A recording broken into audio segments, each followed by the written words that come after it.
I grew my Instagram page from 0 to over 170,000 followers. And along the way, I made more than $20,000 just from social media alone. Now that might sound crazy, but I didn't just get lucky. It wasn't some overnight success. I tested a lot of different ways to make money online. Some of them worked great, some were a waste of time, and I made a ton of mistakes figuring it all out. In this video, I'm going to show you the 5 best ways to make money from your Instagram page based on real experience. I will break down exactly what works, what's a waste of time, and how much money you can realistically expect to make with each method. I will also show you real examples so you know what to focus on and what to ignore. Alright, let's get into it.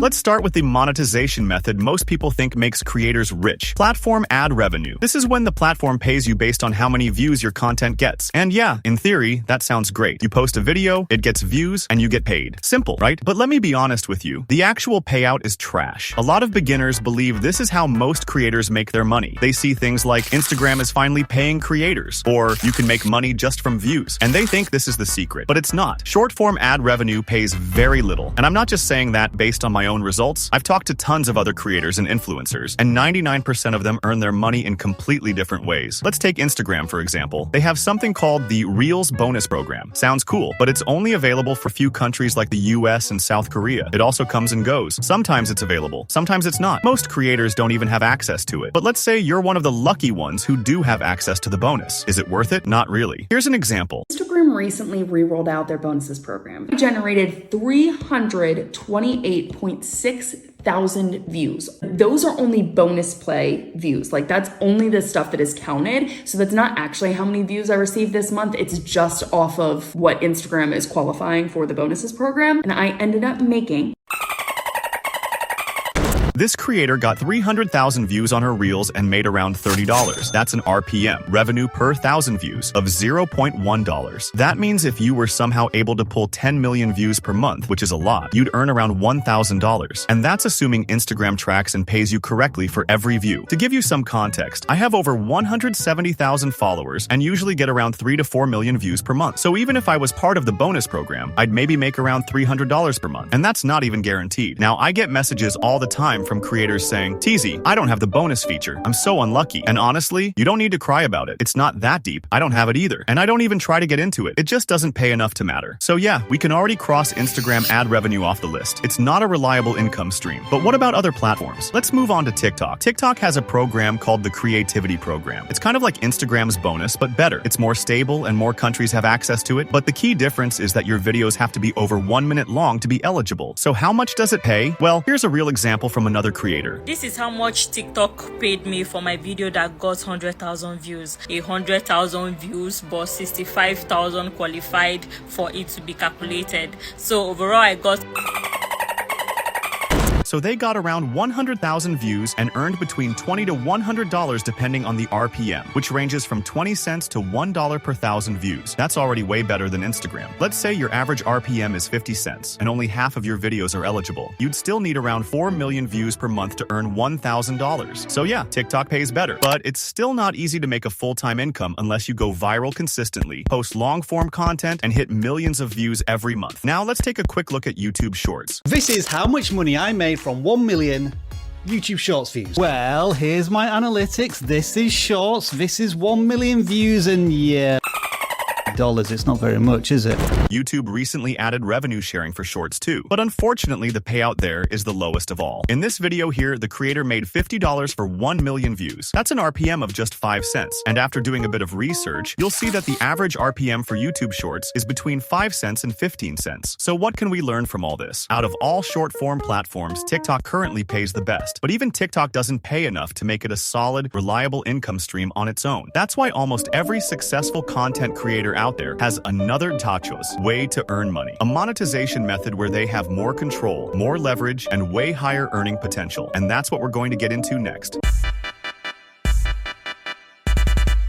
Now let's move on to the monetization methods that actually work, the ones that helped me make real money. The first one is affiliate marketing. I actually made a full video about this where I tested out affiliate marketing on my own Instagram page and shared all the results. But here's a quick recap in case you haven't seen it yet. Affiliate marketing is when a company sells a product and you help them get more customers by promoting that product on your page. And if someone buys through your unique link, you earn a cut of the sale. It's pretty straightforward. You promote a product, someone buys it, and you get paid. Now, not all products are equal. The best ones to promote are either digital products or software. And there's a reason for that. Digital products and software have super high profit margins, which means the company can afford to pay you more per sale. And when it comes to software, there's another huge benefit: recurring revenue. Most software tools charge monthly, and if you refer someone, a lot of companies will pay you a percentage every single month as long as that person stays subscribed. Let me give you an example. Let's say you use a design tool that costs $25 per month, and people keep asking you in your DMs what you use to edit or design. Instead of just telling them the name, you go to the company's website, sign up for their affiliate program, and grab your personal link. Let's say they offer a 30% commission. That means for every person who signs up, you earn $7.50 per month, and you get that $7.50 every month as long as that person keeps using the software. So now imagine 133 people sign up using your link. That's almost exactly $1,000 in monthly recurring income. And I'm not talking about some crazy, impossible number here. You don't need millions of views for this. If your audience trusts you and you promote something that's actually useful, people will sign up. Now, I already explained how much I made from affiliate marketing in that other video, so feel free to check it out later if you're curious about real numbers. But a question I get a lot is, TZ, how do I even find software or products to promote? Here's what you do. First, write down all the tools you already use: your design software, your video editing app, maybe even your trading platform, or the tool you use for email newsletters. Write down everything, even the stuff you think nobody would care about. Then just go to Google and type the name of the tool name and affiliate program. In most cases, they'll have a page where you can sign up to become an affiliate. And what I love about affiliate marketing is that it doesn't feel scammy. You're not pushing random products just to make money. You're simply recommending tools you actually use and believe in. It's honest, it's natural, and if your audience trusts you, it works really well. All right, let's move on to the next monetization method, one that has a lot of potential if you play it right.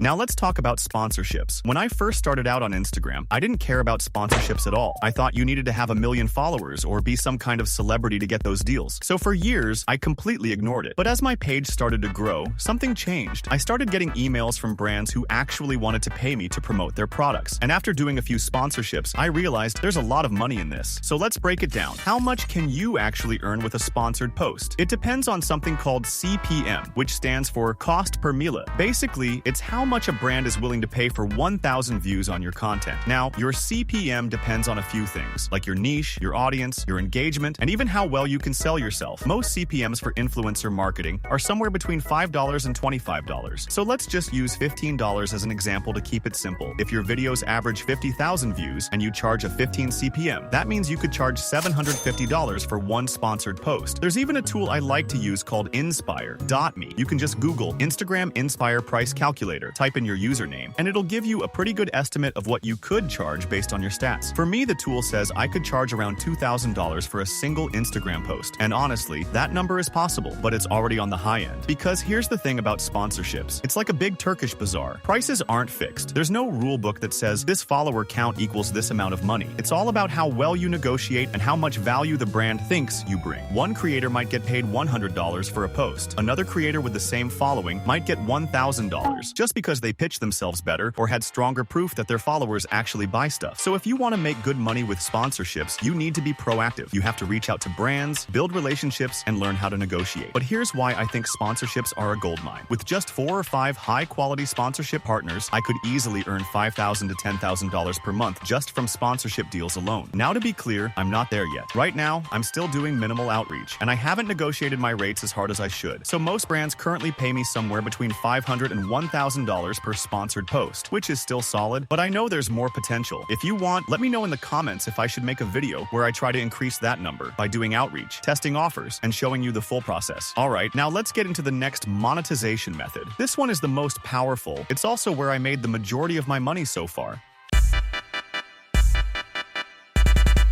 Now, by this point, it should be clear that Instagram itself doesn't really pay you well. The ad revenue is basically nothing. Most creators, including me, make close to zero from it. So naturally, a lot of people ask, then why do people still post on Instagram if it doesn't even pay? And the answer is simple, because it gives you free attention. Instagram might not pay you directly, but it gives you reach. It gives you an audience. And that audience is where the real money comes from. Not from likes, not from shares, not even from sponsorships. The real money comes from selling something of your own. That's what most big creators do. If you look closely, almost every successful content creator has their own offer. Some sell a course, some a product, some offer a service. Because at the end of the day, attention means nothing if you don't know how to monetize it. Let's go back to the concept of ad revenue to really understand this. When a platform like Instagram or YouTube pays you for views, they don't just give you money out of nowhere. The way it works is your video gets attention. The platform runs ads on that content. The company paying for the ad makes money by selling their product to your viewers. So basically, you're helping someone else get rich. And in return, the platform gives you a small cut. There are two middlemen here. First, the platform. Second, the brand paying for ads. Both of them take a piece of the pie before you get anything. And usually, you get the smallest slice. So what if you remove both middlemen? What if instead of promoting someone else's product, you promote your own? Then you keep the full profit. You control the pricing. You control the message. And most importantly, you control the customer relationship. That's why selling your own product or service is the most powerful monetization method out there. But I'll be honest, creating your own product is not easy, and making something that people actually want to buy is even harder. I already made a separate video where I explained how I created and launched my own digital product, but let me give you the key takeaways right here. First, you need to find demand. This is where most people mess up. They come up with a random idea, spend weeks or months creating it, and then wonder why nobody buys it. That's because they never asked their audience if they actually wanted it. So before you build anything, talk to your followers. Go into your DMs, post questions on your story, reply to comments, ask things like, what are you currently struggling with? Or what's something you wish existed? The more you listen, the more you'll see patterns. Once you find a real need, something your audience cares about, then you decide what kind of product you want to sell. And there are basically two main options, physical products or digital products. If you go the physical route, you've got a few options. You could work with a manufacturer, use print on demand, or even go the drop shipping route. Now I know what you're thinking. Drop shipping has a bad reputation, but that's mostly because of how some people use it. If done right, it can be a great tool. Let's say you're an artist. You design your own posters and people keep asking where they can buy them. You could use a platform like Printful or Gelato to turn those designs into wall art, t-shirts, or notebooks and sell them without handling shipping yourself. That's not scammy. That's smart. You're simply using a system to deliver your art to more people and still maintaining quality. I know artists who built entire merch lines using print on demand and are now earning a solid monthly income. Some sell custom sketchbooks. Some sell art prints with motivational quotes. Others launch limited run hoodies with their designs and sell out in days. So physical products do work. If the product is good, the branding is strong, and the audience actually wants it. Now let's talk about digital products. This is where I personally made most of my money. Digital products can be things like an ebook, a digital course, a guide or toolkit, a paid community, templates, presets, or even Notion dashboards. The best part about digital products is that you create them once, and you can sell them over and over again with almost no extra cost. There's no shipping, no inventory, and no production delays. If you're a designer, you could sell your custom brushes. If you're a photographer, you could sell Lightroom presets. If you know how to grow on Instagram, you could teach others and package that into a digital guide. And again, the key is that the product should solve a real problem. It's not about how fancy it looks or how long it is. It's about the value it brings. Now, there's really no limit on how much you can earn with a digital product. It all just depends on the attention you get and how well you market it. Let's say you create a premium $50 Notion template. Then, in order to reach $5,000 in revenue, you only need to sell it to 100 people per month. And since it's a digital product, you get to keep almost 100% of the revenue as profit. Now, if you're curious how much I made with digital products and what kind of digital products I sold, feel free to check out my first YouTube video.